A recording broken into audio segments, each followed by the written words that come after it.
ഈ മാത്യു കുഴൽനാടനോട് ഞാൻ ചോദിക്കുകയാണ് വ്യക്തിപരമായി, പലപ്പോഴും ചോദിച്ചിട്ടുണ്ട്, ഒരു സോഷ്യൽ ഓഡിറ്റിങ്ങിന് തയ്യാറുണ്ടോ? ഞങ്ങൾ ചർച്ചയ്ക്ക് വരാം, ഒരു സോഷ്യൽ ഓഡിറ്റിങ്ങിന് വിധേയമാകട്ടെ. മൂവാറ്റുപുഴയിൽ സ്വന്തം ഒരു പദ്ധതി പറയാൻ 5 വർഷം കൊണ്ട് അദ്ദേഹത്തിന് സാധിച്ചിട്ടില്ല. പദ്ധതി തയ്യാറാക്കി കൊടുത്തിട്ടുണ്ടോ? മൂവാറ്റുപുഴ ജനതയിൽ വിശ്വാസം അർപ്പിച്ച് തന്നെയാണ് ഈ തീരുമാനത്തിലേക്ക് എത്തിയിട്ടുള്ളത്. ഈ രാഷ്ട്രീയം മാത്രമല്ല, കലയുണ്ട്, സംസ്കാരമുണ്ട്, നാടകമുണ്ട്. ഇന്ന് ശ്രീ എൻ അരുണാണ് നമ്മളോടൊപ്പം ഉള്ളത്. അദ്ദേഹം മൂവാറ്റുപുഴ അസംബ്ലി നിയോജക മണ്ഡലത്തിൽ 2026 ജനവിധി തേടുകയാണ്. അദ്ദേഹം CPIയുടെ എറണാകുളം ജില്ലാ സെക്രട്ടറിയാണ്. അതിനു മുമ്പ് അദ്ദേഹം AIYFൻ്റെ സംസ്ഥാന പ്രസിഡൻ്റായിരുന്നു. മൂവാറ്റുപുഴയ്ക്ക് സ്ഥിരപരിചിതനാണ് എന്ന് തന്നെ പറയാം. എനിക്ക് തോന്നുന്നു താങ്കൾ മൂവാറ്റുപുഴയുടെ അടിസ്ഥാനപരമായ കാര്യങ്ങളിൽ, അതായത് ഇവിടുത്തെ സാമൂഹ്യമായ പൊതുജന പ്രശ്നങ്ങളിൽ വളരെ വർഷങ്ങളായിട്ട് നിരന്തരം ഇടപെടുന്നൊരു വ്യക്തിയാണ്, ജില്ലാ സെക്രട്ടറി ആണെങ്കിൽ പോലും. അതെ, ഞാൻ ജനിച്ച നാടാണിത്. ഞാൻ പൊതുപ്രവർത്തനം, കലാപ്രവർത്തനം, സാംസ്കാരിക പ്രവർത്തനമൊക്കെ നടത്തി മൂവാറ്റുപുഴ തന്നെയാണ്. ഇപ്പോഴും എൻ്റെ ബേസ് മൂവാറ്റുപുഴയാണ്. കലാപ്രവർത്തനത്തിലാണെങ്കിലും രാഷ്ട്രീയ പ്രവർത്തനത്തിലാണെങ്കിലും എല്ലാം ഇവിടെ തന്നെയുള്ള ആളാണല്ലോ. സ്വാഭാവികമായിട്ടും സ്ഥാനാർത്ഥിയായിട്ട് വരുമ്പോൾ എൻ്റെ ഒരു മാനസിക കരുത്ത്, ആത്മവിശ്വാസം, ഞാൻ അടിമുടി മൂവാറ്റുപുഴക്കാരനാണ് എന്നുള്ളത് തന്നെയാണ്. ഈ രാഷ്ട്രീയം മാത്രമല്ല, കലയുണ്ട്, സംസ്കാരമുണ്ട്, നാടകമുണ്ട്, പൊതുപ്രവർത്തനമുണ്ട്, സിനിമയുണ്ട്, എല്ലാ മേഖലയിലും വളരെ സജീവമായിട്ട് വർഷങ്ങളായിട്ട്, എന്നുവെച്ചാൽ രാഷ്ട്രീയത്തിനപ്പുറത്തേക്ക് എനിക്ക് തോന്നുന്നു എല്ലാ മേഖലയിലും ഓടിപ്പാഞ്ഞു നടക്കുന്ന ഒരാൾ. സത്യമാണ്. കാരണം എനിക്ക് ഇഷ്ടമുള്ളതൊക്കെ ചെയ്യാനുള്ള അവസരം എനിക്ക് കിട്ടി, അതിനുള്ള ഭാഗ്യം എനിക്ക് കിട്ടി. അതൊക്കെ പരിപൂർണതയിലേക്ക് എത്തിയിട്ടൊന്നുമില്ല സത്യത്തിൽ. പക്ഷേ എൻ്റെ ഒരു മാനസിക സംതൃപ്തിക്ക് എനിക്കിതൊക്കെ ചെയ്യാൻ കഴിഞ്ഞു എന്നുള്ള ഒരു ആത്മവിശ്വാസമുണ്ട്. അതിന് പ്രധാനപ്പെട്ട കാരണം എൻ്റെ കുടുംബത്തിൻ്റെ പിന്തുണ, അതിനേക്കാൾ ഉപരി എൻ്റെ സൗഹൃദം അതിന് എന്നെ എല്ലാ കാലത്തും പ്രോത്സാഹിപ്പിക്കുകയും എന്നെ സഹകരിപ്പിച്ച വലിയ വലിയ കലാകാരന്മാർ, അവരെയൊക്കെ എനിക്ക് മറന്നുകൊണ്ടൊരു മുന്നോട്ട് പോക്ക് ഒരിക്കലും ഇല്ല. ഇപ്പോൾ ചെറിയ പ്രായത്തിൽ തന്നെ നാടക പ്രവർത്തനം നടത്താനുള്ള അവസരം കിട്ടി. ആ നാടക പ്രവർത്തനത്തിൽ നിന്നും ഇപ്പോൾ സിനിമ രംഗത്തുള്ള സജീവമായിട്ടുള്ള കുറേ നല്ല കലാകാരന്മാരായിട്ടുള്ള സൗഹൃദം ഉണ്ടായി. അങ്ങനെ സിനിമയിലേക്കും ഒന്നെത്തി നോക്കാനുള്ള അവസരമുണ്ടായി. പിന്നെ എല്ലാത്തരം കലാപ്രവർത്തകരുടെയും ഒരു കോർഡിനേഷനും അടുത്തിടെ വളരെ ശ്രദ്ധിക്കപ്പെടുന്ന രീതിയിൽ എന്താണ് ഒരു പഴയ കാലത്തിൻ്റെ ഇപ്പോൾ നിലവിൽ ഞാൻ ചെയ്ത 2 നാടകങ്ങളും സാധനങ്ങൾ. അതെ. ഇപ്പോൾ ഞാൻ നിലവിൽ ചെയ്ത 2 നാടകമൊക്കെ ഇതിനു മുമ്പ് നേരത്തെ ചെയ്തിട്ടുണ്ട്. പക്ഷേ അതൊക്കെ ഈ അങ്ങനെ ശ്രദ്ധിക്കപ്പെട്ട നാടകങ്ങളൊന്നും ആയിരുന്നില്ല. ഇപ്പോൾ തിരുവനന്തപുരത്ത് ചെയ്തിട്ടുണ്ട്, പിന്നെ കുറേ തെരുവ് നാടകങ്ങൾ ചെയ്തിട്ടുണ്ട്. ഇപ്പോൾ നമ്മുടെ നാട്ടിൽ തന്നെ ചെറിയ നാടകങ്ങളൊക്കെ ചെയ്തിട്ടുണ്ട്. പക്ഷേ വൈക്കം മുഹമ്മദ് ബഷീറിൻ്റെ മുച്ചീട്ടുകളിക്കാരൻ്റെ മകൾ ഒരു പുതിയ പ്ലാറ്റ്ഫോമിൽ കൊണ്ടുവരാൻ തീരുമാനിച്ചപ്പോഴാണ് എൻ്റെ ഒരു നാടകം ശ്രദ്ധിക്കപ്പെടുന്ന ഒരു സാഹചര്യം ഉണ്ടായത്. അത് ഒന്നാമത് വൈക്കം മുഹമ്മദ് ബഷീറിനെ ഇഷ്ടമല്ലാത്ത മലയാളികളാരുമില്ല. അക്ഷരവിരോധികൾക്ക് വരെ ആരാധനയുള്ള ഒരു അതുല്യ പ്രതിഭയാണ് അദ്ദേഹം. അപ്പോൾ എനിക്ക് വൈക്കം മുഹമ്മദ് ബഷീറിനെ വല്ലാതെ ഇഷ്ടമാണ്. ഞാൻ ചെറിയ പ്രായത്തിലെ വായന അല്ലെങ്കിൽ കഥയുടെയൊക്കെ ലോകത്തേക്ക് എത്തിച്ചത് വൈക്കം മുഹമ്മദ് ബഷീറിൻ്റെ കഥകളാണ്. അപ്പോൾ ഈ ചൈനയിലൊക്കെ ഒരു പ്രത്യേക നാടക ശൈലിയുണ്ട്, ലാൻഡ്സ്കേപ്പ് തിയേറ്റർ എന്ന് പറയും. നമുക്ക് നമ്മുടെ ഈ സങ്കേതം വെച്ച്, നമ്മുടെ ഈ സംവിധാനമൊക്കെ വെച്ച് വളരെ പ്രയാസമാണത്. കാരണം അത് റൗണ്ട് ചെയ്യും. അപ്പോൾ 4-5 വേദികളിലാണ് ഈ നാടകം കളിക്കുന്നത്. അപ്പോൾ അത് എൻ്റെ സഹപ്രവർത്തകരൊക്കെ ആയിട്ട് ഞാനിങ്ങനെ ചർച്ച ചെയ്തപ്പോൾ ഒരു ചർച്ചയ്ക്കിടയിലാണ് നമുക്കൊരു 3-4 വേദി ഗ്രൗണ്ടിൽ സെറ്റ് ചെയ്ത് നമുക്ക് ചെയ്യാം. നേരത്തെ എൽദോസ് യോഹനാൻ എന്ന് പറയുന്ന എൻ്റെ ഗുരുകുലനായ സുഹൃത്ത് നേരത്തെ അത്തരത്തിലൊരു പരീക്ഷണം നടത്തിയിട്ടുണ്ട്.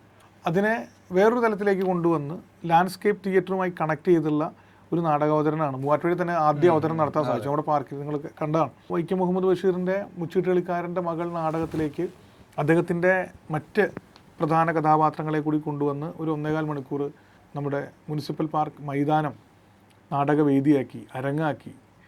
അത് ജീവിതത്തിൽ വല്ലാത്ത ഒരു മാനസിക സംതൃപ്തി കിട്ടിയ ഒരു നിമിഷമായിരുന്നു. പിന്നെയും 6-7 വേദികളിൽ കളിച്ചു. പക്ഷേ മൂവാറ്റുപുഴക്കാർ തന്ന പിന്തുണ മറ്റൊരിടത്തും കിട്ടിയില്ല. ഇപ്പോൾ രാഷ്ട്രീയക്കാരനാണ് സാധാരണ ഒരു ജില്ലാ സെക്രട്ടറി എന്നൊക്കെ പറയുമ്പോഴും സംസ്ഥാന പ്രസിഡന്റ് എന്നൊക്കെ പറയുമ്പോഴും അതൊരു കോണറിലായിട്ട് ഒതുങ്ങിപ്പോകാനാണ് വഴി, ആ ഒരു തരത്തിൽ. പക്ഷേ എന്നെ അറിയുന്നതിനെ സംബന്ധിച്ചിടത്തോളം എനിക്ക് തോന്നുന്നു എല്ലാ മേഖലയിലുള്ള സൗഹൃദങ്ങളുണ്ട്, പ്രാദേശികമായിട്ട് ചെറുതും വലുതുമായിട്ട്. എനിക്ക് ഇത്രയും വ്യാപകമായ ഇങ്ങനെ കലാകാരന്മാരും രാഷ്ട്രീയക്കാരും എഴുത്തുകാരും മീഡിയക്കാരും ഒക്കെ ആയിട്ടുള്ളൊരു സൗഹൃദം ഇത് തന്നെ ഉണ്ടായതാണോ അതെയോ ഇങ്ങനെ ഉണ്ടാക്കിയെടുത്താണോ? തന്നെ ഉണ്ടായതാണ്. ഇപ്പോൾ പറഞ്ഞപ്പോൾ സൗഹൃദം പോലെ തന്നെ എന്നെ ഇഷ്ടമില്ലാത്തവരും ഉണ്ടാവും നിരവധി. അപ്പോൾ സ്വാഭാവികമായിട്ടും പലയിടങ്ങളിൽ ഇടപെട്ടപ്പോൾ ഒത്തിരി നല്ല ആളുകളുടെ സാമീപ്യം എനിക്ക് ഒത്തിരി നന്മകൾ തന്നിട്ടുണ്ട്. ആ നന്മ എന്ന് പറഞ്ഞത് ഈ സൗഹൃദം തന്നെയാണ്. കലാപ്രവർത്തന രംഗത്തെ ഞാൻ സഹകരിച്ചപ്പോൾ അവിടെ എനിക്കൊപ്പം ഉണ്ടായിരുന്ന എൻ്റെ വേവ് ലെങ്ത്തിൽ ചിന്തിക്കുന്ന അതല്ലെങ്കിൽ എനിക്ക് ആരാധന തോന്നിയിട്ടുള്ള ആളുകളൊക്കെ എൻ്റെ സുഹൃത്തുക്കളായി മാറി. അങ്ങനെ ഓരോ മേഖലയിലും അങ്ങനെ ഒത്തിരി സൗഹൃദങ്ങളുണ്ടായി. പിന്നെ സൗഹൃദം ഇപ്പോൾ എൻ്റെ കൂടെ നേഴ്സറി പഠിച്ച സഹപാഠികൾ ഉൾപ്പെടെ ഇന്നും എൻ്റെ സുഹൃത്തുക്കളാണ്. വേറെ രസകരമായ കാര്യം കൂടി പറയാൻ, ഞാൻ പഠിച്ച സ്ഥലങ്ങളിലൊക്കെ ഈ പൂർവ്വ വിദ്യാർത്ഥി സംഘടനകളുണ്ട്. മിക്കവാറും അതിൻ്റെയൊക്കെ ഭാരവാഹി പല ഘട്ടങ്ങളിലായിട്ടുണ്ട്. ശ്രീശങ്കര വിദ്യാപീഠം കോളേജിലാണ് ഏറ്റവും കൂടുതൽ കാലം, ഏതാണ്ട് ഒരു 10-15 കൊല്ലം അതിൻ്റെ അലുമിനി അസോസിയേഷൻ്റെ പ്രസിഡൻ്റായിരുന്നു. ഇപ്പോൾ പാർട്ടി ജില്ലാ സെക്രട്ടറി ആയപ്പോഴാണ് ഞാൻ ആ ചുമതല ഒഴിഞ്ഞത്. പോകുന്ന വഴിയിൽ എനിക്ക് എൻ്റെ ഭാഗ്യമാണത്, എനിക്ക് നല്ല സൗഹൃദങ്ങൾ കിട്ടുന്നുണ്ട്. അപ്രതീക്ഷിതമായിട്ടാണ് ഈ മൂവാറ്റുപുഴയിൽ ഇപ്പോൾ പുതിയ കാൻഡിഡേറ്റ് ആയിട്ട് വരുന്നത് അല്ലേ? അതെ എന്ന് പറയാം. താങ്കളെ പോലെ ഒരാളെ, ജില്ലാ സെക്രട്ടറി ആയിരിക്കുന്ന ഒരാളെ ഈ മൂവാറ്റുപുഴയിൽ ഇങ്ങനെ ഒരു യുവാവ് എന്നുള്ള നിലയിലാണ് പരീക്ഷിക്കാൻ വേണ്ടി പാർട്ടി വയ്ക്കുന്നതിനുള്ള ഒരു സാഹചര്യം എന്താണ് അതിൻ്റെ ഒരു യുക്തി? ഇവിടെ പറഞ്ഞ സത്യമാണ്. ഞാൻ മൂവാറ്റുപുഴ മത്സരിക്കാൻ ആഗ്രഹിച്ച ഒരാളല്ല. പ്രത്യേകിച്ചും ഞാൻ പാർട്ടി ജില്ലാ സെക്രട്ടറി ആയിരിക്കുമ്പോൾ എറണാകുളം കേന്ദ്രീകരിച്ച് നിൽക്കണം പരിപൂർണമായും എന്നൊക്കെ ചിന്തിച്ച ഒരാളാണ്. അതിനോടൊപ്പം തന്നെ മറ്റു ചില ആലോചനകൾ കൂടി ഉണ്ടായിരുന്നു. പക്ഷേ ഇപ്പോൾ മൂവാറ്റുപുഴയിൽ ഞാൻ പിന്നീട് പറയാൻ ആലോചിച്ച കാര്യമാണത്. മൂവാറ്റുപുഴയിൽ കഴിഞ്ഞ കുറച്ച് കാലമായി നമ്മുടെ ഒരു രാഷ്ട്രീയ പ്രവർത്തനത്തിനൊക്കെ ഒരു മാറ്റം വന്നിട്ടുണ്ട്. നമുക്ക് ശീലമില്ലാത്ത അരുതാത്ത കുറേ കാര്യങ്ങൾ ഇപ്പോൾ കടന്നു വന്നിട്ടുണ്ട്. മൂവാറ്റുപുഴയിൽ അസംബ്ലി തിരഞ്ഞെടുപ്പ് നടന്നിട്ടുണ്ട്, തദ്ദേശ തിരഞ്ഞെടുപ്പുകൾ നടന്നിട്ടുണ്ട്. ആ തെരഞ്ഞെടുപ്പിൻ്റെ സമയത്ത് നമ്മൾ ചിലപ്പോൾ രാഷ്ട്രീയ വൈര്യമൊക്കെ വെച്ച് പുലർത്തും, അതിന് വ്യത്യസ്ത അഭിപ്രായമൊക്കെ പറയും. പക്ഷെ അത് കഴിയുമ്പോൾ നമുക്കിടയിൽ ഒരു സ്പ്ലിറ്റൊന്നും ഉണ്ടായിരുന്നില്ല. അല്ലെങ്കിൽ എല്ലാത്തിനെയും കക്ഷി രാഷ്ട്രീയ കണ്ണോട് കാണാൻ രാഷ്ട്രീയം നമുക്കില്ലായിരുന്നു. പക്ഷേ കഴിഞ്ഞ കുറച്ച് കാലമായിട്ട് നമുക്കിപ്പോൾ അത് കാണാൻ സാധിക്കുന്നുണ്ട്. പ്രത്യേകിച്ചും സോഷ്യൽ മീഡിയയെ ഉപയോഗിച്ചുകൊണ്ട് ആളുകളെ അങ്ങ് ക്യാരക്ടർ അസാസിനേഷൻ എന്ന് പറയും. അപ്പം എന്നോട് പലരും ഇങ്ങനെ, ഞാൻ ജില്ലാ പഞ്ചായത്തിൽ അന്ന് മത്സരിച്ച് നല്ല ഭൂരിപക്ഷത്തിലൊക്കെ ജയിച്ചുകൊണ്ടാകാം, അല്ലെങ്കിൽ ഇങ്ങോട്ട് സൂചിപ്പിച്ച പോലെ സുഹൃത്തുക്കളുള്ളതുകൊണ്ടാകാം, കുറച്ച് ദിവസം മൂവാറ്റുപുഴയിൽ സ്ഥിരമായി ഞാൻ എന്തെങ്കിലും, ഇപ്പോൾ കലാപ്രവർത്തനം ആയിക്കോട്ടെ, എന്തെങ്കിലും കാര്യമായി ഞാൻ വന്നു കഴിഞ്ഞാൽ പെട്ടെന്ന് ഞാൻ എന്തോ മത്സരിക്കാൻ പോകുന്നു എന്ന രീതിയിൽ സോഷ്യൽ മീഡിയയിൽ പ്രചരണമാണ്. എൻ്റെ സുഹൃത്തുക്കളുമായി ഞാൻ അഭിപ്രായ വ്യത്യാസത്തിലാണ്, പാർട്ടിക്കകത്തടക്കമുള്ള അല്ലെങ്കിൽ മറ്റു മേഖലകളിലുള്ള സുഹൃത്തുക്കളായിട്ട് ഇങ്ങനെ കല്ല് വച്ച നുണകൾ ഇങ്ങനെ വ്യക്തിപരമായി എന്നെക്കുറിച്ച് ഇങ്ങനെ വന്നുകൊണ്ടിരുന്നു. അതുപോലെ എൻ്റെ സഹോദരി ഭർത്താവ് മന്ത്രിയാണ്. അപ്പോൾ ഞാൻ അദ്ദേഹത്തെ ഉപയോഗിച്ച് മൂവാറ്റുപുഴയുടെ വികസനത്തെ തുരങ്കം വയ്ക്കാൻ നോക്കുന്നു, അല്ലെങ്കിൽ MLA മോശക്കാരനാക്കാൻ നോക്കുന്നു. ആരോ എനിക്ക് തോന്നുന്നു അദ്ദേഹത്തിൻ്റെ കൂട്ടാളികൾക്കോ പറഞ്ഞു കൊടുത്തു ഞാനെന്തോ മത്സരിക്കാൻ പോവുക എന്നുള്ള രീതിയിൽ. ഞാൻ അത്തരത്തിൽ ചിന്തയിലേക്ക് പോലും പോകാത്ത സമയത്ത് സത്യത്തിൽ എൻ്റെ ഈ സ്ഥാനാർത്ഥിത്വത്തിലേക്ക് എത്തിച്ചത് അവരാണ്. അല്ലെങ്കിൽ ഞാൻ ചിലപ്പോൾ ചിന്തിക്കുപോലില്ല. ഞാൻ തുറന്നു പറയുകയാണ്, എൻ്റെ മനസ്സിലില്ലാത്തൊരു ചിന്തയായിരുന്നു. അപ്പോൾ അങ്ങനെ നിരന്തരം പറഞ്ഞ് നമ്മുടെ പാർട്ടി സഖാക്കളും അത് ചർച്ചയിലേക്ക് വന്നു. CPM സഖാക്കൾ ഉൾപ്പെടെ നമ്മുടെ മുന്നണിയിലുള്ള സഖാക്കളും ഒക്കെ ചർച്ചയിലേക്ക് വന്നു. അങ്ങനെ ആ ചർച്ച ഗ്രാജുവലി വളരെ സജീവമായി വന്ന് സ്വാഭാവികമായിട്ടും എനിക്കെതിരെ നുണകൾ പറഞ്ഞു വരുമ്പോൾ എനിക്കതിനെ പ്രതിരോധിക്കാൻ വേണ്ടി പലതും പറയേണ്ടി വന്നു. അങ്ങനെയാണ് ഈ സ്ഥാനാർത്ഥിത്വത്തിലേക്ക് എത്തിയത്. ഇപ്പോൾ എനിക്ക് അടുത്ത ദിവസങ്ങളിൽ ഒരു വല്ലാത്തൊരു എന്താ പറയുക ഇറിറ്റേഷൻ തോന്നിയ കുറേ കാര്യങ്ങൾ സോഷ്യൽ മീഡിയയിൽ നടക്കുന്നുണ്ട്. അപ്പോൾ ഇതൊക്കെ ഒരു ജെനുവിൻ കേന്ദ്രങ്ങളിൽ നിന്ന് വരുന്നതാണോ, അത് പ്രത്യേകിച്ച് താങ്കളെ ടാർഗറ്റ് ചെയ്തുകൊണ്ട് ഉണ്ടാക്കി വരുന്നത്? എങ്ങനെയാണ് താങ്കൾ അതിനെ കാണുന്നത്? അത് ടാർഗറ്റ് ചെയ്ത് തന്നെ വരുന്നതാണ്. ഇപ്പോൾ ഞാനല്ല മറ്റൊരാളായിരുന്നു ഇപ്പോൾ തെരഞ്ഞെടുപ്പ് മത്സരിക്കാൻ പോകുന്നതെങ്കിൽ അദ്ദേഹത്തിനെതിരെ അത് വന്നേനെ. അത് ശരിക്കും ഒരു പൊളിറ്റിക്കൽ സ്ട്രാറ്റജിയാണ്, ഒരു മാരീചൻ. അതായത് മാരീചൻ എന്ന് വിശേഷിപ്പിക്കാം ഇത്തരം മാധ്യമങ്ങളെ. അപ്പോൾ ആൾമാറാട്ടം നടത്തി കടന്നു വരുന്ന ഇത്തരം ഒരു ദുസ്സൂചനയാണത്. ഇത്തരത്തിലുള്ള കള്ളമാധ്യമ പ്രവർത്തനം, മാധ്യമമൊന്നും വിശേഷിപ്പിക്കാൻ പറ്റില്ലല്ലോ അവരെ. സജീവമായി കഴിഞ്ഞാൽ ആരെക്കുറിച്ച് എന്തും പറയാലോ. ഇപ്പോൾ 2 ദിവസം മുമ്പ് KL-70 നോക്കുമ്പോൾ എന്തോ ഒരു സ്വതന്ത്ര മാധ്യമം, അതിലിങ്ങനെ മാത്യു കുടൽനാടൻ, അരുൺ താരതമ്യമാണ്. അപ്പോൾ എന്നെക്കുറിച്ച് ഇല്ലാത്ത കാര്യങ്ങളാണ് പറയുന്നത്. ഞാൻ BTech ബിരുദധാരി, പിന്നെ എന്തൊക്കെയോ MBA, ഞാൻ കോളേജ് പോലും കണ്ടിട്ടില്ല ഈ പറയുന്ന. അതുകൂടാതെ കർഷക പോരാളി, ഞാൻ കർഷക സമരങ്ങൾക്ക് നേതൃത്വം കൊടുത്തിട്ടൊന്നുമില്ല. അതുകൂടാതെ സുമുഖൻ, എൻ്റെ പേരിൻ്റെ ആഴെ വെച്ചേക്കാണ്. അപ്പോൾ ആളുകൾ വിചാരിക്കും ഞാനെന്തോ എന്നെക്കുറിച്ച് ഇങ്ങനെ പുകഴ്ത്താൻ വേണ്ടി എന്താ അഭ്യസ്ത വിദ്യൻ അങ്ങനെയൊക്കെ പറഞ്ഞുകൊണ്ടാണ്. എന്ത് വൃത്തികെട്ട ഒരു തെരഞ്ഞെടുപ്പ് രീതിയാണ് അവലംബിച്ചുകൊണ്ടിരിക്കുന്നത്. നന്നായി പറയാമല്ലോ, ഇപ്പോൾ കോൺഗ്രസിനും യു ഡി എഫിനൊക്കെ ആണെങ്കിൽ അവർക്കും ഉണ്ടല്ലോ കുറച്ചൊക്കെ ഗുണങ്ങളൊക്കെ ഉണ്ടാവുമല്ലോ, അതൊക്കെ പറയുക, അല്ലെങ്കിൽ ഭരണത്തെ എതിർക്കുക. എന്നിലും കാണാം പല കാര്യങ്ങളും, അല്ലെങ്കിൽ എൻ്റെ പൊളിറ്റിക്സിലും വിമർശിക്കാവുന്ന പലതൊക്കെ വിമർശിക്കാമല്ലോ.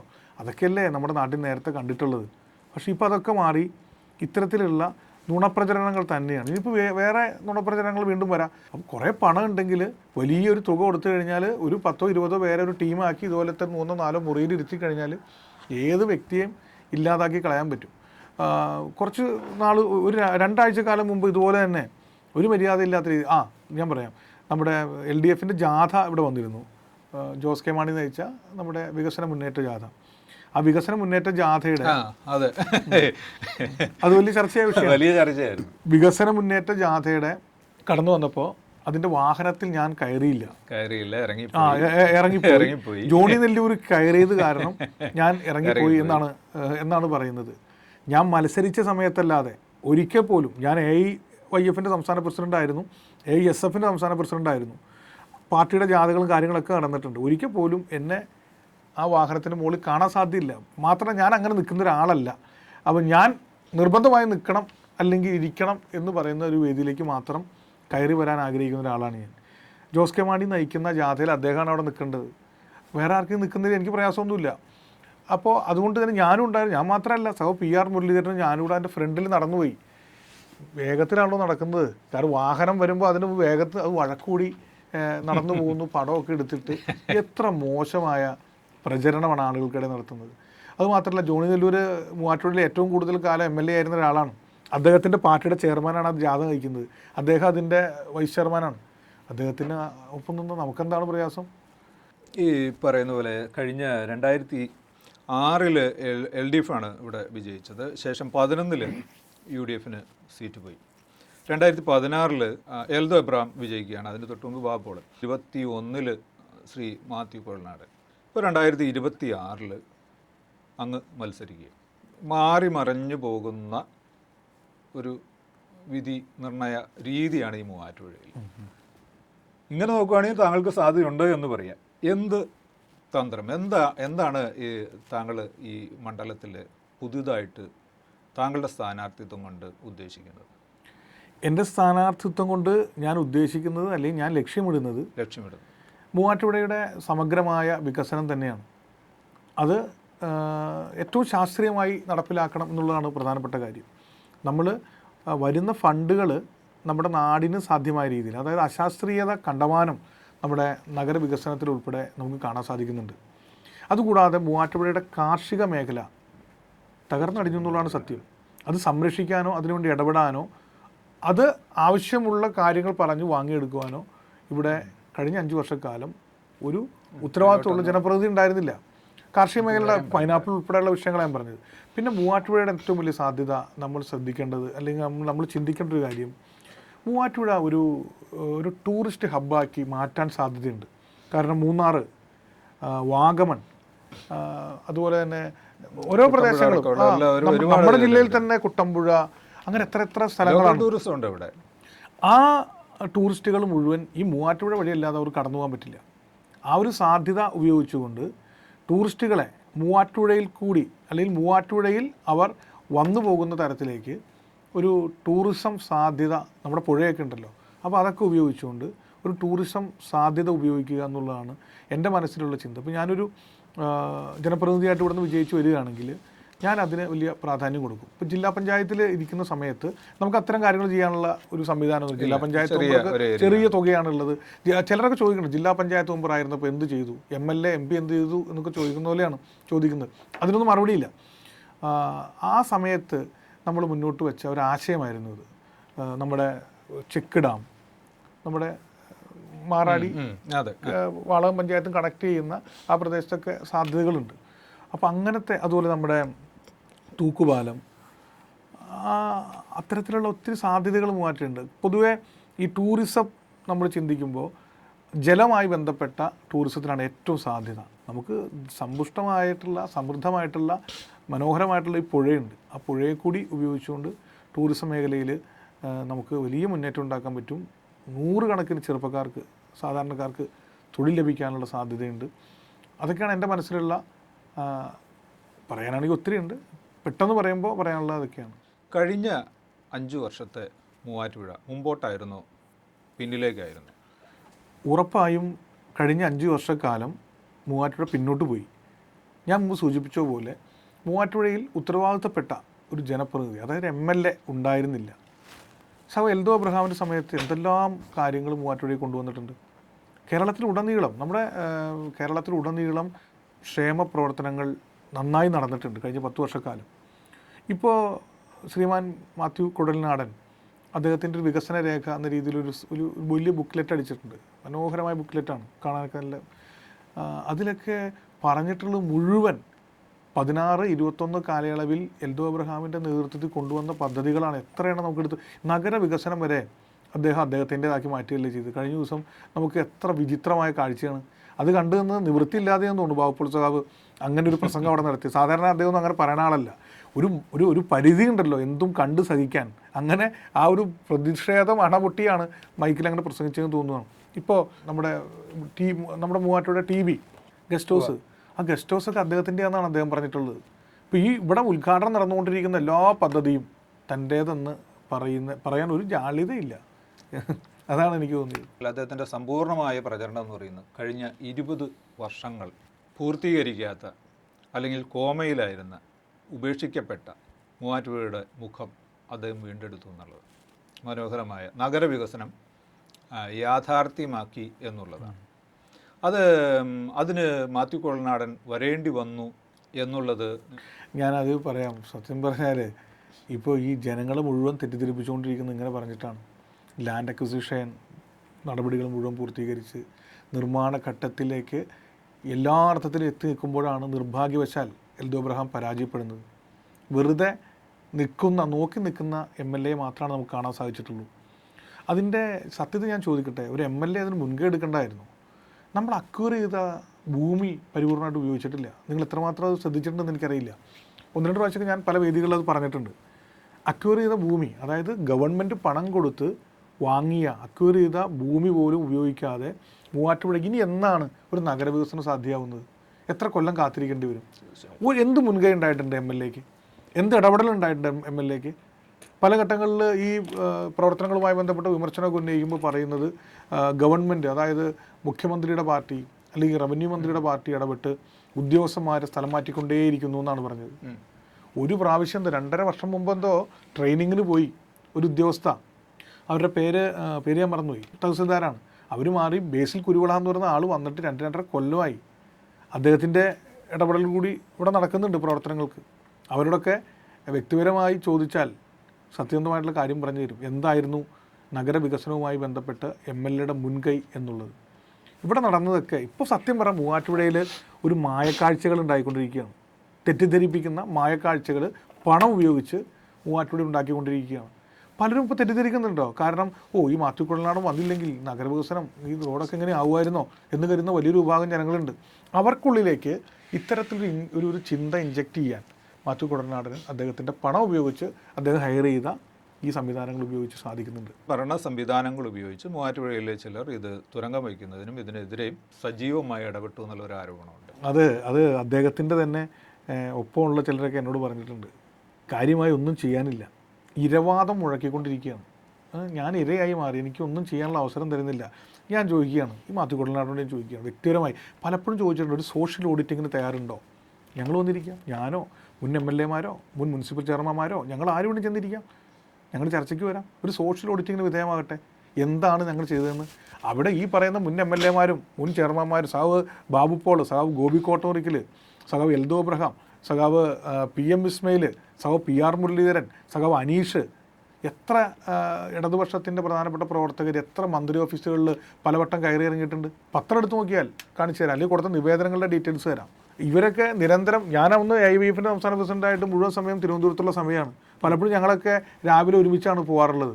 അതിന് മുൻകൈ എടുത്ത് ഈ പറഞ്ഞ മുൻ MLAമാരാണ് താനും. അങ്ങനെ ഈ മൂവാറ്റുപുഴയുടെ വികസനത്തിന് വേണ്ടി ഇവരൊക്കെ മുൻകൈ എടുത്തിട്ടും ഇടതുപക്ഷം തുരങ്കം വെച്ചു എന്നാണ് പറയുന്നത്. ഈ എം എൽ എയോട് ചോദിക്കാനുള്ള ഒരു ചോദ്യം, അത് നിരന്തരം ഞങ്ങൾ ചോദിച്ചുകൊണ്ടിരിക്കും. നിങ്ങൾ ഈ ഇടതുപക്ഷം കൊണ്ടുവന്ന പദ്ധതികൾ നിങ്ങളുടേതാണ് എന്ന് പറഞ്ഞുകൊണ്ട് നിങ്ങൾ ഇങ്ങനെ ഗീർവാണം മുഴക്കുന്നുണ്ട്. നിങ്ങൾ ഒരു പദ്ധതി മൂവാറ്റുപുഴയിൽ കൊണ്ടുവന്നിട്ടുണ്ടോ? ആ പദ്ധതി കൊണ്ടുവന്നിട്ടുണ്ടോ എന്ന് ചോദിച്ചാൽ മറുപടി പറയാൻ പോകുന്നത് മുഖ്യമന്ത്രിക്കെതിരെ പറഞ്ഞുകൊണ്ട് എനിക്ക് പദ്ധതി തരില്ലായിരുന്നു എന്നാണ്. ഇതേ വ്യക്തി തന്നെ പറയുന്നു മൂവാറ്റുപുഴ വാങ്ങിയെടുത്തു. അത് എവിടെ നിന്ന് വാങ്ങിയെടുത്തു? കേന്ദ്രത്തിൽ നിന്ന് വാങ്ങിയെടുത്തു എന്നാണോ? ബഡ്ജറ്റ് വരുമ്പോൾ ഇങ്ങനെ ഒരു കാപട്യം, അതായത് ഒരു ചോദ്യം വരുമ്പോൾ ഒരു ഉത്തരം പറയും. അതായത് പറയുന്നത് എന്താണ്, മുഖ്യമന്ത്രിയെ വിമർശിച്ചുകൊണ്ട് എന്നെ അവഗണിക്കുന്നു. വേറൊരു ചർച്ച വരുമ്പോൾ പറയും മൂവാറ്റുപുഴയിലേക്ക് ഞാൻ കണ്ടമാനം ഫണ്ട് കൊണ്ടുവന്നു. ഒരു പരസ്പര വിരുദ്ധമായിട്ട്, പിന്നെ നുണ ഇങ്ങനെ 100 വട്ടം പറഞ്ഞാൽ അത് സത്യമാണെന്ന് ചിലരെങ്കിലും ധരിപ്പിക്കാമെന്ന ചിന്തയായിരിക്കാം ഇത്തരം വർത്തമാനങ്ങൾക്ക് കാരണമാകുന്നത്. ഞാൻ പറഞ്ഞു വന്ന കാര്യത്തിലേക്ക് വീണ്ടും വരാം. മൂവാറ്റുപുഴയിൽ സ്വന്തം ഒരു പദ്ധതി പറയാൻ 5 വർഷം കൊണ്ട് അദ്ദേഹത്തിന് സാധിച്ചിട്ടില്ല. ഒത്തിരി ഐഡിയകൾ നമുക്ക് മുമ്പിലേക്ക് വെച്ചായിരുന്നു. അന്നുണ്ടല്ലോ, അന്നത്തെ ആ പ്രകടന പത്രിക നോക്കിയാൽ മതി. ഒത്തിരി ഐഡിയ മൂവാറ്റുപുഴക്കാർക്ക് മുമ്പിലേക്ക് വെച്ചായിരുന്നു. അതിലേതെങ്കിലും ഒരെണ്ണം നടപ്പിലാക്കിയിട്ടുണ്ടോ? 100 കർമ്മ പദ്ധതി എന്നൊക്കെ പറഞ്ഞിട്ട് ഒരെണ്ണം നടപ്പിലാക്കിയിട്ടുണ്ടോ? നടപ്പിലാക്കിയിട്ടില്ലല്ലോ. ഓക്കെ, നടപ്പിലാക്കിയില്ല, സാഹചര്യങ്ങൾ നമ്മൾ വിടുന്നു. പദ്ധതി തയ്യാറാക്കി കൊടുത്തിട്ടുണ്ടോ? മൂവാറ്റുപുഴ MLA മൂവാറ്റുപുഴയ്ക്ക് വേണ്ടി സമഗ്രമായ വികസനത്തിന് വേണ്ടി, മൂവാറ്റുപുഴയുടെ സമഗ്രമായ വികസനത്തിന് വേണ്ടി ഒരു പദ്ധതി, ഒരു പ്രോജക്റ്റ് തയ്യാറാക്കി കൊടുത്തിട്ടുണ്ടോ? ആ പ്രോജക്റ്റ് തയ്യാറാക്കി കൊടുത്തതിൻ്റെ രേഖ, ഏതെങ്കിലും 1-2 കാര്യമല്ല ഞാൻ പറഞ്ഞത്, ഒരു പ്രോജക്റ്റ് തയ്യാറാക്കി കൊടുത്തതിൻ്റെ രേഖ കാണിക്കാൻ തയ്യാറുണ്ടെങ്കിൽ നിങ്ങൾ ഈ പറയുന്ന ചർച്ചയ്ക്ക് ഏത് ഘട്ടത്തിലേക്കും എവിടെ വരാനും ഇടതുപക്ഷ ജനാധിപത്യ മുന്നണിയുടെ ഏത് പ്രവർത്തകരും തയ്യാറാണ്. ഞാനെന്നല്ല, ഞങ്ങൾ ആരും തയ്യാറാണ്. ഒരു പദ്ധതി തയ്യാറാക്കി കൊടുത്തിട്ടില്ല. ഇവിടെ സൂചിപ്പിച്ചോ പോലെ ഇരവാദം മുഴക്കുന്ന MLA ആണ് കുറേ കാലമായിട്ട് കാണാൻ സാധിക്കുന്നത്. മൂവാറ്റുപുഴയുടെ നഷ്ടങ്ങൾ ചൂണ്ടിക്കാണിക്കുമ്പോൾ ഇങ്ങനെ നിരന്തരം ഇരവാദം മുഴക്കും. പക്ഷെ നമ്മളെപ്പോഴും ഈ മൂവാറ്റുപുഴ നഗരസഭയുടെ ഈ പറയുന്ന BO ജംഗ്ഷൻ മുതൽ വെള്ളൂർക്കുന്നം വരെയുള്ള ഒരു സ്ഥലത്തെ വച്ചുകൊണ്ടാണ് നമ്മളിതിൻ്റെ ഗ്രാഫ് കാണുന്നത്. ഇനി അത് തന്നെ എടുക്കാം.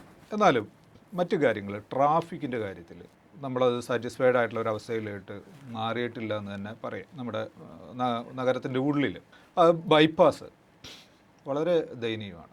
പിന്നെ അടുത്തത് നമ്മുടെ ഗവൺമെൻറ് ഹോസ്പിറ്റൽ, അടിസ്ഥാന സൗകര്യങ്ങളില്ല. പക്ഷെ അതോടൊപ്പം തന്നെ നമ്മുടെ ബസ് സ്റ്റാൻഡ്, അതായത് മൂവാറ്റുപുഴ വളരെ പിന്നോട്ട് പോവുകയാണ് എല്ലാ തരത്തിലും. കാർഷിക മേഖലയിൽ സജീവമായിട്ട് നമ്മൾ ഇടപെടേണ്ട ഒരു സമയമൊക്കെയാണ്. മൂവാറ്റുപുഴയ്ക്ക് ഒരു പുതിയ മുഖത്തെക്കുറിച്ച് ആലോചിക്കുന്നുണ്ടോ? മൂവാറ്റുപുഴയ്ക്ക് ഒരു പുതിയ മുഖം വേണം. സാധ്യമായ രീതിയിൽ ആ ചിന്ത, ആ ഒരു തീരുമാനത്തിലേക്ക് പോകേണ്ടി വരും. അതിനിപ്പോൾ ഞാൻ മാത്രം ഇരുന്ന് ഒരു പ്രോജക്റ്റ് തയ്യാറാക്കിയിട്ട് കാര്യമില്ല. എൻ്റെ പ്രസ്ഥാനം, എൻ്റെ മുന്നണി മാത്രം ഇരുന്നിട്ട് കാര്യമില്ല. നമ്മളെക്കാളൊക്കെ സാധ്യമായ, നമ്മളെക്കാളൊക്കെ അപ്പുറത്ത് ചിന്തിക്കാൻ കഴിയുന്ന ഒത്തിരി എക്സ്പേർട്ടുകളുണ്ട്. മൂവാറ്റുപുഴയെ നന്നായി അറിയാവുന്ന ആളുകൾ. അത്തരത്തിലുള്ള ആളുകളെ ഒന്ന് വിളിച്ചു ചേർക്കുക എന്നുള്ളതാണ് ഏറ്റവും പ്രധാനപ്പെട്ട കാര്യം. 1-2 പേരല്ല, ഒരു മൂവാറ്റുപുഴയുടെ വികസനത്തിന് വേണ്ടി ഒരു തുറന്ന ചർച്ച, നിർദ്ദേശങ്ങൾ, ആ നിർദ്ദേശങ്ങൾ നമ്മൾ വാങ്ങിയിട്ട്, അല്ലെങ്കിൽ അത്തരം ചർച്ചകൾ നമ്മൾ നടത്തിയിട്ട് ആ ചർച്ച അടിസ്ഥാനത്തിൽ സമഗ്രമായ ഒരു റിപ്പോർട്ട് തയ്യാറാക്കി അത് ഈ മേഖലയിലെ വിദഗ്ധരുമായി അത് ഡിസ്കസ് ചെയ്ത് നമുക്ക് ഏതാണ് അഭികാമ്യം, നമുക്ക് ഏതാണ് സാധിക്കുന്നത് എന്ന് മനസ്സിലാക്കിയിട്ട് അത്തരത്തിൽ നമ്മുടെ നാടിൻ്റെ വികസന പ്രവർത്തനം മുന്നോട്ട് കൊണ്ടുപോവുക. അതുകൊണ്ടൊരു MLAക്കും കുറവുണ്ടാവാനില്ല. ഞാൻ ഒരു കഴിവില്ലാത്ത ആളാണോ, അല്ലെങ്കിൽ MLA വ്യക്തിപരമായ എന്തെങ്കിലും കുറവുള്ള ആളാണോ എന്നൊന്നും ആരും ചിന്തിക്കാറില്ല. നമ്മുടെ കേരളം കണ്ട ഏറ്റവും മികച്ച ഭരണാധികാരികൾ നോക്കിക്കോ, അവരായിരിക്കും ഏറ്റവും കൂടുതൽ ഇത്തരം ചർച്ചകൾ നടത്തിയിട്ടുണ്ടാവുക. നമ്മളൊരാളോട് ഒരു അഭിപ്രായം ചോദിക്കുന്നത് നമ്മുടെ കുറവല്ല. ഒരാളോട് നമ്മൾ അഭിപ്രായം ചോദിക്കുന്നത് നമ്മുടെ വലിപ്പമാണെന്നുള്ള അഭിപ്രായമാണ് എന്നെ സംബന്ധിച്ചിടത്തോളം ഉള്ളത്.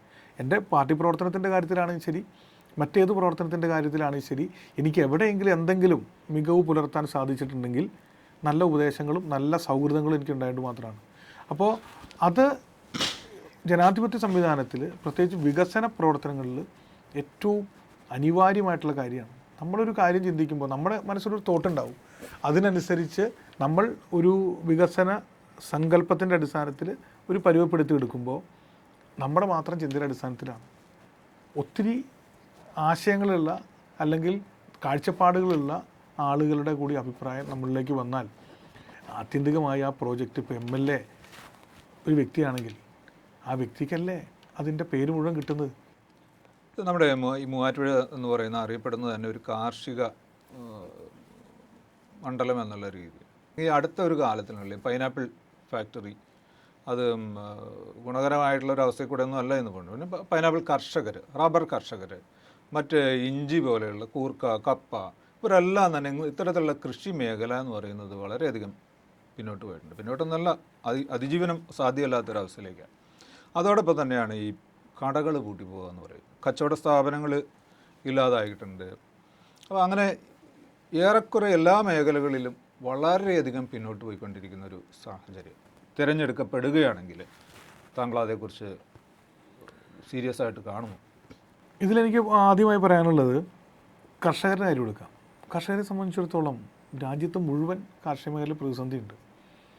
മൂവാറ്റുപുഴയിലെ കൃഷി രീതിക്കൊരു വ്യത്യാസമുണ്ട്. പൊതുവെ കേരളത്തിൽ കാണുന്ന രീതിയിലുള്ള കാർഷിക ശൈലിയല്ല നമുക്കുള്ളത്.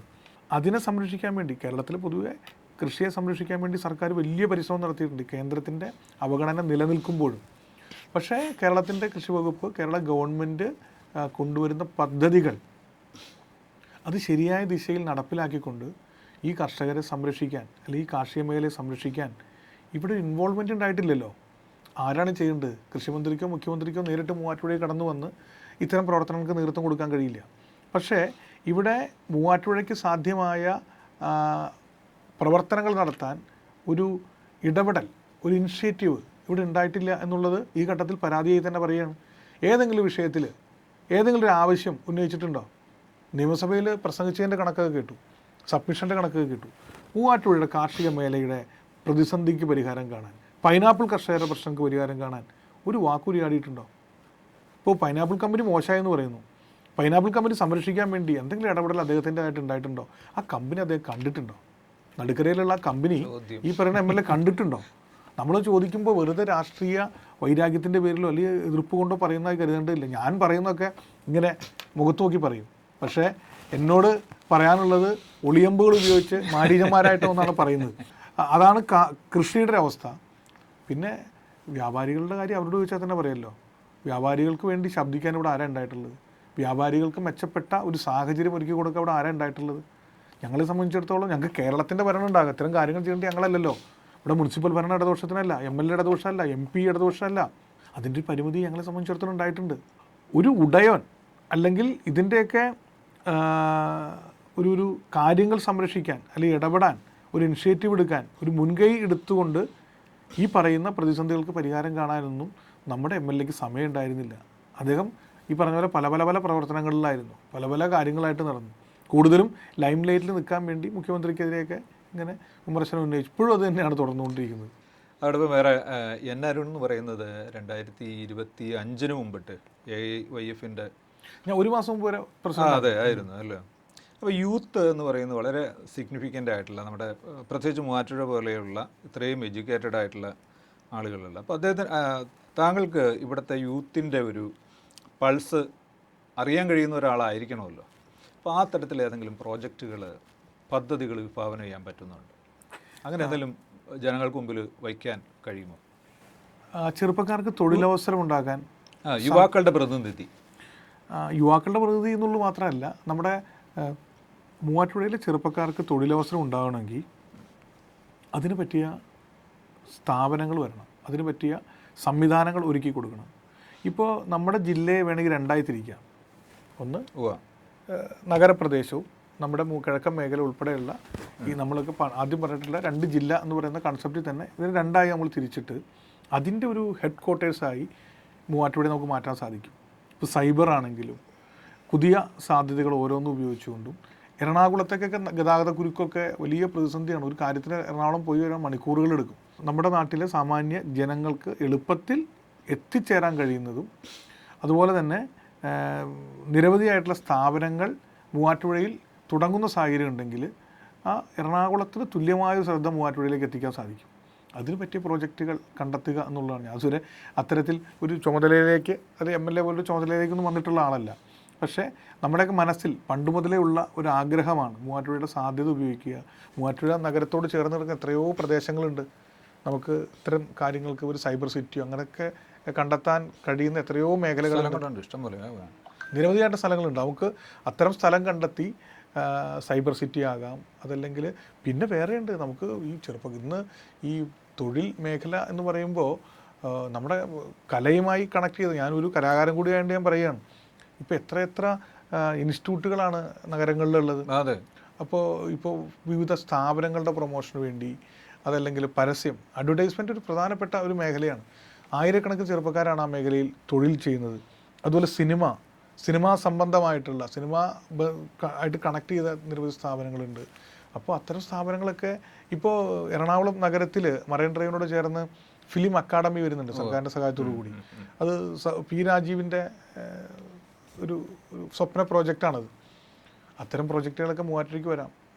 കുറച്ചുകൂടി എന്താ പറയുക, ആളുകൾക്ക് എളുപ്പത്തിൽ വരാനുള്ള ഒരു സാഹചര്യം കൂടി ഉണ്ടാക്കിയെടുക്കാൻ സാധിക്കും. അപ്പോൾ അങ്ങനെയുള്ള ചില ചിന്തകളൊക്കെ മനസ്സിലുണ്ട്. പറഞ്ഞതുമായിട്ട് കണക്ട് ചെയ്ത് നമ്മൾ ആവശ്യപ്പെടണ്ടേ? പ്രധാനപ്പെട്ട കാര്യം, മൂവാറ്റുപുഴ എന്നുള്ള പ്രദേശം എന്തിനേയും സ്വീകരിക്കാൻ ഞങ്ങൾ റെഡിയായിട്ട് നിൽക്കുകയാണ്. ഇങ്ങോട്ടൊരു പ്രൊജക്റ്റ് താ എന്ന് പറഞ്ഞുകൊണ്ട് അതിൻ്റെ പിന്നാലെ നിന്നാൽ എന്തെങ്കിലുമൊക്കെ കിട്ടുമായിരുന്നു. തീർച്ചയായിട്ടും. അത് പ്രധാനമായിട്ടും നമ്മുടെ കുട്ടികളെല്ലാം തന്നെ യൂത്ത് കംപ്ലീറ്റ് ഈ യൂറോപ്പിലേക്ക്, അമേരിക്കയിലേക്ക് മറ്റേ ചേക്കറുന്ന ഒരു ബ്രെയിൻ ഡ്രെയിൻ എന്ന് പറയുന്ന ഒരു കാലത്തിലൂടെയാണ് പോകുന്നത്.